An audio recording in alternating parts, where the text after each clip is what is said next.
बिस्मिल्लाहिर्रहमानिर्रहीम। अस्सलामु अलैकुम डियर स्टूडेंट्स, आज हम next chapter 6 first year mathematics का डिस्कस करने जा रहे हैं। तो चैप्टर 6 का जो टाइटल है वो है सीक्वेंस एंड सीरीज़। तो सीक्वेंस एंड सीरीज़ में सबसे पहले हम सीक्वेंस को डिस्कस करते हैं कि सीक्वेंस हमारे पास क्या होती है। तो इसकी डेफिनेशन मैं यहाँ पर लिख देता हूँ। Sequence basically is a function, sequence is a function whose domain is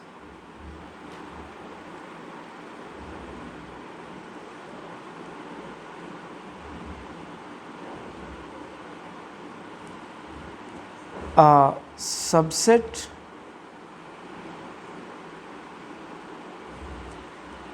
of the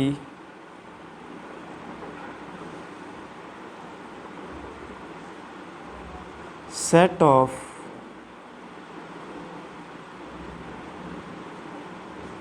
natural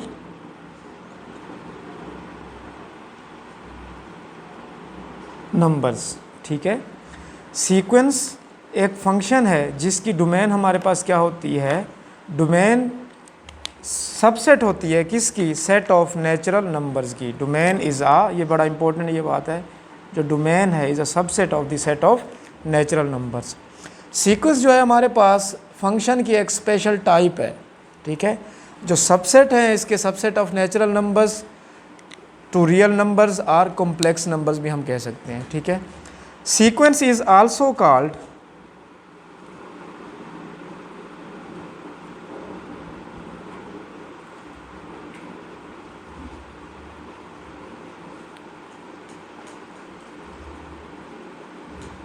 progression. Sequence को हम क्या बोलते हैं, प्रोग्रेशन भी हम कहते हैं इसको, because which are used to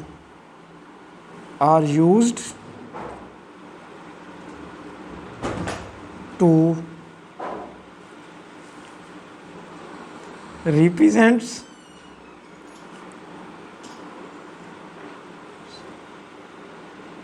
ordered list of numbers, represent ordered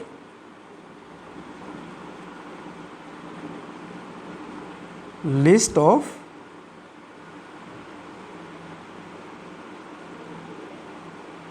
numbers. ठीक है, ये हमारे पास क्या है, सीक्वेंस है।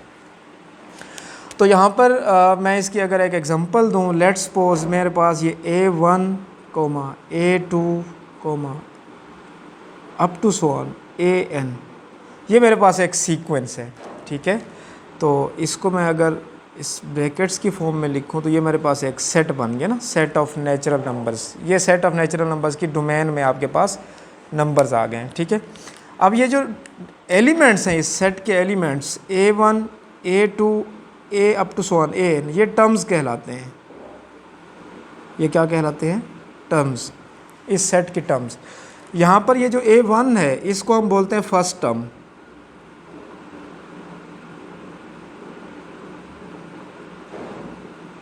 ठीक है, और जो A2 है उसको हम क्या बोलते हैं, A2 हमारे पास ये सेकंड टर्म है, और AN this is the last term, या इसको nth टर्म भी हम बोलते हैं।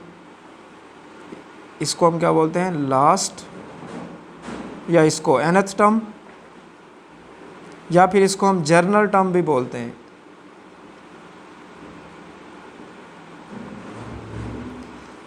ये हमारे पास सीक्वेंस का एक कॉन्सेप्ट हो गया। ठीक है, नेक्स्ट जो आज का हमारा मेन टॉपिक है, सीक्वेंस की कुछ टाइप्स को अगर हम डिस्कस करें कि एक सीक्वेंस फाइनाइट सीक्वेंस क्या कहलाती है और इनफाइनाइट सीक्वेंस क्या कहलाती है। If the domain of a sequence is finite set, अगर हमारे पास इफ़ द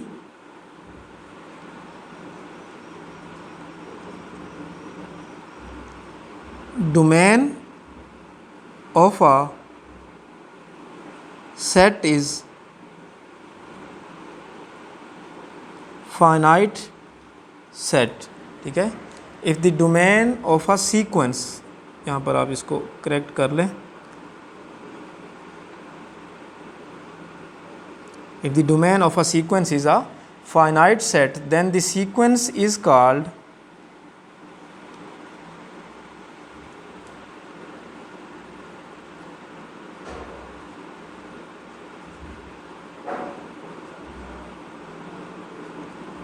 फाइनाइट सीक्वेंस।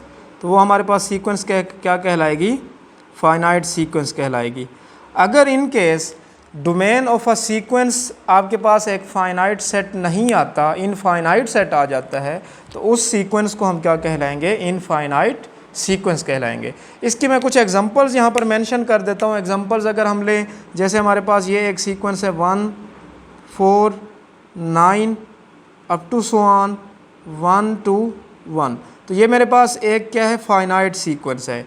इसी के करस्पॉन्डिंग अगर मैं सेकंड एग्जांपल की बात करूं तो वो मेरे पास है 1 2 4 अप टू सो ऑन। तो ये मेरे पास जो सीक्वेंस है इसको हम क्या कहलाएंगे, इनफाइनाइट सीक्वेंस। ठीक है। नेक्स्ट हम अरिथमेटिक प्रोग्रेशन को डिस्कस करते हैं। अरिथमेटिक प्रोग्रेशन या इन अदर वर्ड्स उसको अरिथमेटिक सीक्वेंस भी बोलते हैं। Arithmetic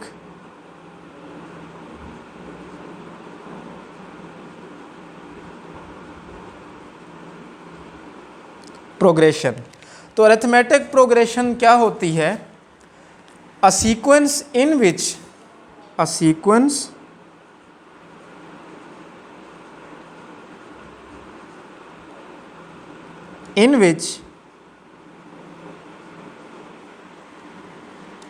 the difference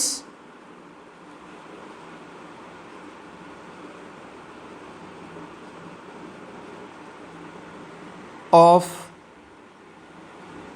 all consecutive terms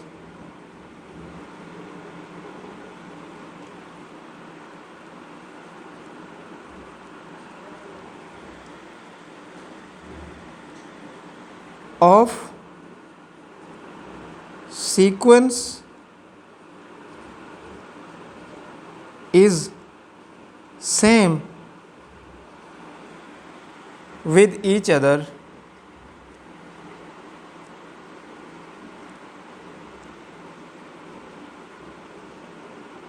then it is known as arithmetic progression, arithmetic sequence। ऐसी सीक्वेंस जिसकी तमाम कंसेक्टिव टर्म्स का जो डिफरेंस है वो क्या होना चाहिए, सेम हो अगर विद ईच अदर, तो उस सीक्वेंस को या उस प्रोग्रेशन को हम क्या कहेंगे, अरिथमेटिक प्रोग्रेशन कहेंगे। ठीक है। तो अब हम इसकी कुछ एग्जांपल्स को देखते हैं कि अरिथमेटिक प्रोग्रेशन, तो अब अरिथमेटिक प्रोग्रेशन की हम एग्जांपल्स देख लेते हैं। अभी हमने इसकी डेफिनेशन को पढ़ा तो वो क्या थी, a sequence in which the difference of all consecutive terms of the series is same with each other. Means कि आपके पास ये एक सीक्वेंस है, यहाँ पर मैं लिखूँ अगर 1 2 3 4 5 एंड 6, ये आपके पास कोई भी एक फाइनाइट सीक्वेंस है। तो इसमें आप तमाम कंसेक्टिव टर्म्स का क्या मतलब है, कंसेक्टिव टर्म्स का मतलब ये है कि 2 में से 1 को माइनस करें, 3 में से 2 को माइनस करें, 4 में से 3 को माइनस करें, 5 में से 4 को माइनस करें, 6 में से 5 को माइनस करें। इन तमाम टर्म्स का जो डिफरेंस होना चाहिए वो सेम होना चाहिए। तो यहाँ पर अगर मैं चेक करूँ 2 - 1 which is equal to 1, 3 - 2 which is equal to 1, 4 - 3 which is equal to 1, 5 - 4 which is equal to 1, 6 - 5 which is equal to 1। तो यहाँ पर अगर हम नोट करें तमाम टर्म्स का जो कॉमन डिफरेंस है वो आपके पास क्या आ रहा है, तमाम कंसेक्टिव टर्म्स का जो डिफरेंस है वो 1 आ रहा है। इट मीन्स इस सीक्वेंस को, ये जो मेरे पास 1 2 3 4 5 6 लिखी हुई है, इस सीक्वेंस को हम कह सकते हैं अरिथमेटिक सीक्वेंस या अरिथमेटिक प्रोग्रेशन। ठीक है। तो अब इसके हम फार्मूला को भी डिस्कस कर लेते हैं। लेट्स सपोज मेरे पास ये एक सीक्वेंस है ना, A1 A2 A3 up to so on AN। In general मैं इसको क्या लिखूँगा, A2 - A1 which is equal to A3 - A2 which is equal to up to so on an minus one which are same. तो इसको मैं d का नाम दे देता हूँ, ठीक है। तो d मेरे पास क्या है यहाँ पर, d is the common difference. d क्या है, d को हम क्या कहते हैं यहाँ पर, कॉमन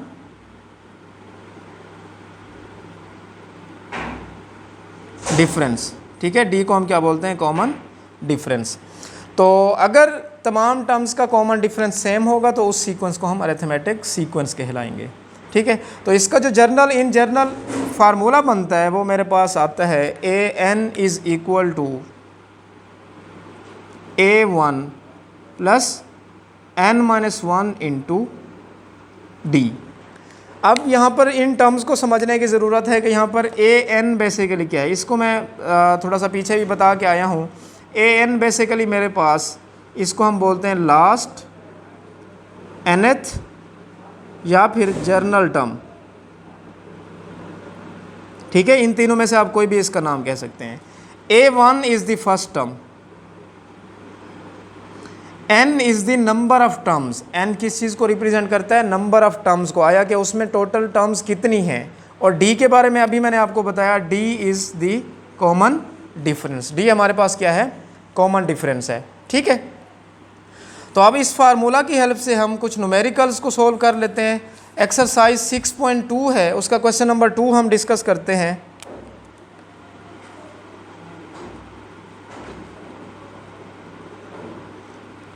तो क्वेश्चन नंबर 2 हमारे पास क्या है, हमें गिवन क्या है, if an-3 is equal to 2n-5, then वो हमें कहता है फाइंड करें इसकी nth टर्म क्या होगी, then find its nth term, ठीक है। तो nth यहाँ पर आपको ये जो टर्म गिवन है ये an-3 दी हुई है आपको, ठीक है। तो इसमें अब हम ये देखते हैं, हमने nth टर्म चूँकि फाइंड करनी है तो इसके लिए बड़ा आसान सा वे है। आप क्या करें, जस्ट इसी गिवन स्टेटमेंट में आप रिप्लेस कर दें, रिप्लेस n बाय n+3, ठीक है। n को n+3 से अगर हम रिप्लेस करें तो this statement will become n+3 - 3 is equal to 2 into n+3 - 5। तो ये +3 और -3 कैंसल, तो an is equal to 2n + 2 3 = 6 - 5। तो ये आपके पास इक्वल आ जाएगा 2n + 1 which is the answer. ये आपके पास nth टर्म आ गई है। इसमें सिंपल क्वेश्चन था, इसमें हमने क्या किया, an-3 is equal to 2n - 5 हमें गिवन था, हमने an फाइंड करना था। तो हमने सिंपल क्या किया, n को रिप्लेस कर दिया n+3 से, तो यह आपके पास an is equal to 2n+। अब आपने क्या किया, यहाँ पर इस n को आपने रिप्लेस कर दिया n+3 से, और ये -3 आपने इसमें पुट कर दिया, तो ये आपके पास इस तरफ क्या बन गया, 2 इंटू n की जगह पे आपने पुट कर दिया n+3 - 5, तो 2n + 6 - 5 is equal to 2n + 1, ठीक है। तो this is the answer. Next इसमें हम एक और क्वेश्चन कर लेते हैं, question number 4।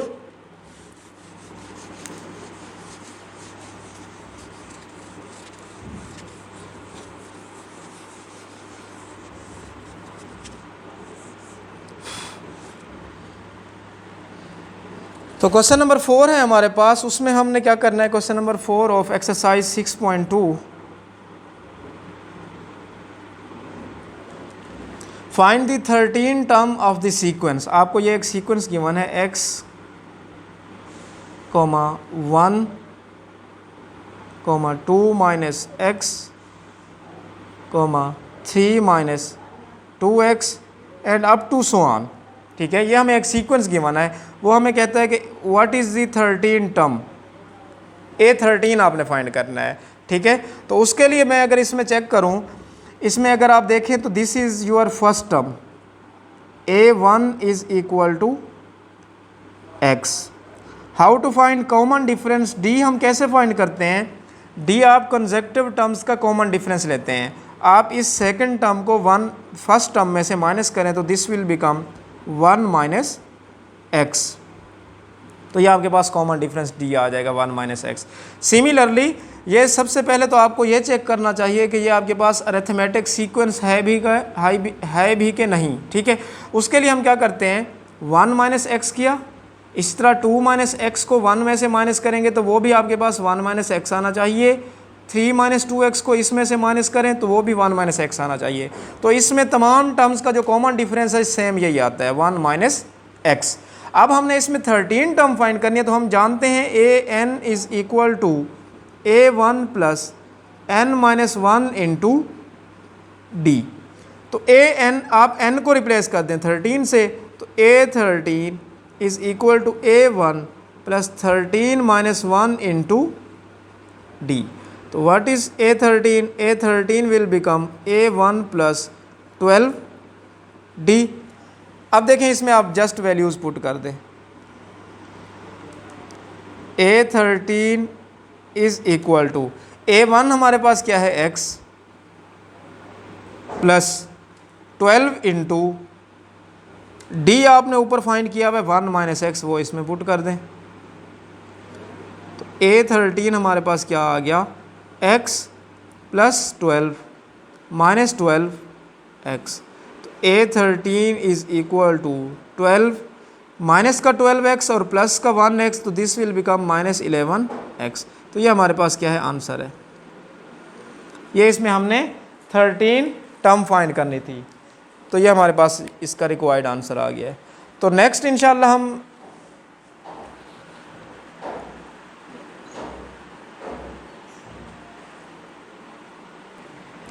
Next question number 6 है हमारे पास।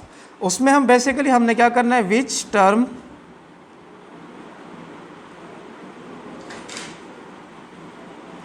ऑफ द अरिथमेटिक प्रोग्रेशन, आपको गिवन है एक आपके पास arithmetic progression 5, minus 2, 5, 2, minus 1 and up to so on.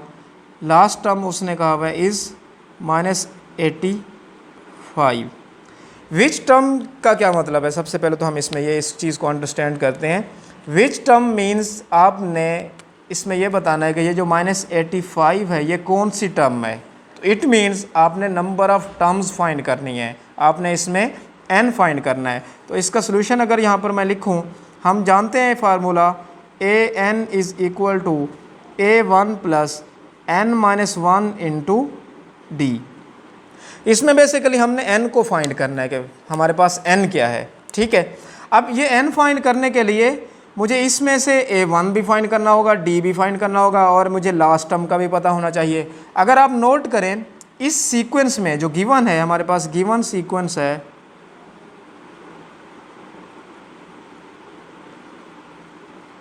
वो है हमारे पास 5, 2, minus 1 up to so on is minus 85। This is the last term. तो यहाँ पर अगर आप देखें a1 इज़ इक्वल टू 5, ठीक है। तो d आप कैसे फाइंड करते हैं, d आप सेकंड टर्म में से फर्स्ट को माइनस करें, 2 माइनस 5, तो this will become equal to minus 3। इसी तरह इसकी तमाम कंसेक्टिव टर्म्स का जो कॉमन डिफरेंस d आएगा वो सेम आएगा, माइनस 3 आएगा। और ये आपके पास जो है ये लास्ट टर्म है, तो a n is equal to minus 85। हमने n फाइंड करना है, तो इस इक्वेशन 1 में आप पुट कर दें इस वैल्यूज़ को। तो इक्वेशन 1 में अगर हम पुट करें तो ये हमारे पास कुछ यूँ बन जाएगा, minus 85 is equal to a1 है हमारे पास 5 plus n minus 1 into minus 3, ठीक है। तो minus 85 minus 5 is equal to minus 3 into n minus 1, तो दिस विल बिकम माइनस 90। तो ये आ जाएगा आपके पास माइनस 3 इंटू n माइनस 1। आप माइनस 3 को डिवाइड कर देना, minus 90 over minus 3 and minus 3 into n minus 1 over minus 3। तो माइनस 3 से माइनस 3 कैंसिल, माइनस से माइनस कैंसिल, तो यहाँ पे आ जाएगा आपके पास 30 n माइनस 1। तो n आपके पास आ जाएगा 30 plus 1, n is equal to 31। तो ये वो वाले टर्म है, उसने पूछा था कि ये जो -85 टर्म दी हुई है आपको, ये कौन सी टर्म है, which term of an APs, तो वो आपके पास 31 टर्म है। तो ये आपके पास आंसर आ गया। इंशाल्लाह नेक्स्ट लेक्चर में हम इसकी फर्दर कुछ और क्वेश्चंस को सॉल्व करेंगे, और नेक्स्ट लेक्चर में हम इसी तरह ज्योमेट्रिक सीक्वेंस को डिस्कस करेंगे। ठीक है स्टूडेंट्स।